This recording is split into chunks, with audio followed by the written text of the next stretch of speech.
And we see President Trump along with First Lady Melania Trump exiting as the inauguration ceremony concludes inside the Capitol Rotunda. We see former President Biden and former First Lady Jill Biden right there behind the new couple, the new president, the new First Lady.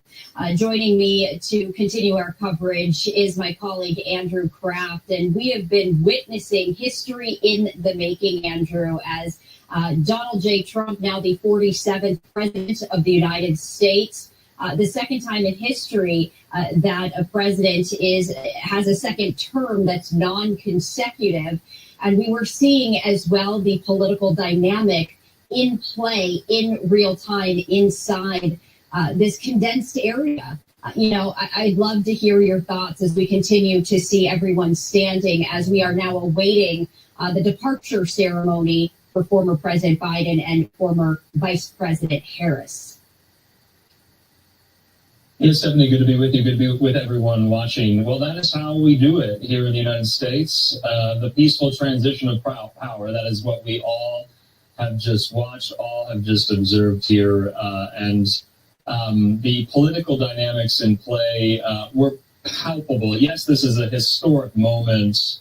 And we should talk about some of the news that was made in the speech that President Trump now delivered.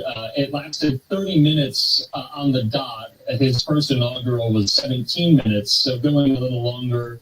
And this was a victory lap for President Trump there, delivering his remarks in a stinging rhetorical rebuke to the previous administration seated just behind him in President Biden and former Vice President Kamala Harris. And I just have to note that there, because the tension on their faces, at times, some of the smirking that was going on by former President Biden and former Vice President Harris was so obvious, having to listen to now President Trump deliver a litany of his perceived failures of the last 4 years. He said this: America's decline is over. And so I just thought the kind of snapshot of that moment, the juxtaposition of that moment of the rhetoric delivered by Trump, the body language of Biden and Harris, was just something we had to acknowledge. And I think a lot of people did acknowledge that.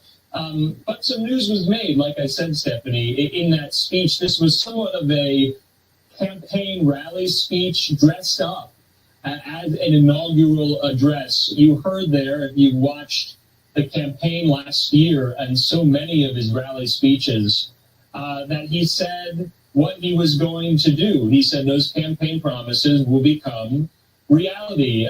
And 2 national emergencies were declared, one there on the southern border, also one having to do with our energy independence as well. So it's not every day that in an inaugural address, the president declares 2, let alone 1, national disaster emergencies. He said he's shutting down the southern border completely. He's designating the Mexican drug cartels, he said, as foreign terror organizations. So this was a speech replete with news for those of us who cover the news. And I just thought it was really, really interesting. He started this off by saying the scales of justice will be rebalanced. He brought that up multiple times, an allusion to the lawfare that has been waged against him in the form of these 4 criminal indictments he faced in 4 separate jurisdictions. He noted there the alleged weaponization of the Department of Justice. And then he made an edict in that speech that the national government, the U.S. government, will only recognize 2 genders, male and female. Of course, transgender issues were front and center during the campaign election season here. So I just thought those were some of the notes that I jotted down during this speech.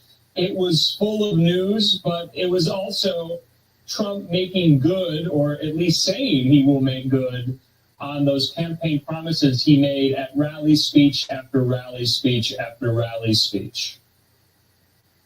Yes, and it's interesting to note, Andrew, that what he was sharing is news, but not surprising news. He's been making these promises to the American public, time and time again. And so, something that I wrote down myself was, quote, "America's decline is over." And you're right, it did sound like one of those campaign rallies that he has held so many times, outlining the promises that he intends to keep for the American people. In fact, and we've been talking about this, is signing the executive orders in just a matter of hours, 200 right now or so.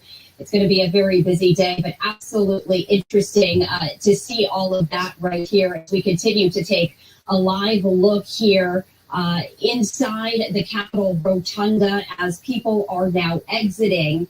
And so we also see the outside, as well as we do know that there is going to be a farewell ceremony for Biden and Harris, now the former president and former vice president. But, you were mentioning the social dynamics of all of this, Andrew, and it was interesting because I was keeping a very close eye on the facial expressions and the demeanor. Of course, everyone in this room, extremely professional, but there were moments when you saw that perhaps the political facade slip as President Trump was talking and sharing his thoughts on where America stands and where he wants to bring it to in the next 4 years. And the swerves that we were seeing, we were also, noticing who is standing and who is not standing for the standing ovations as President Trump was outlining his vision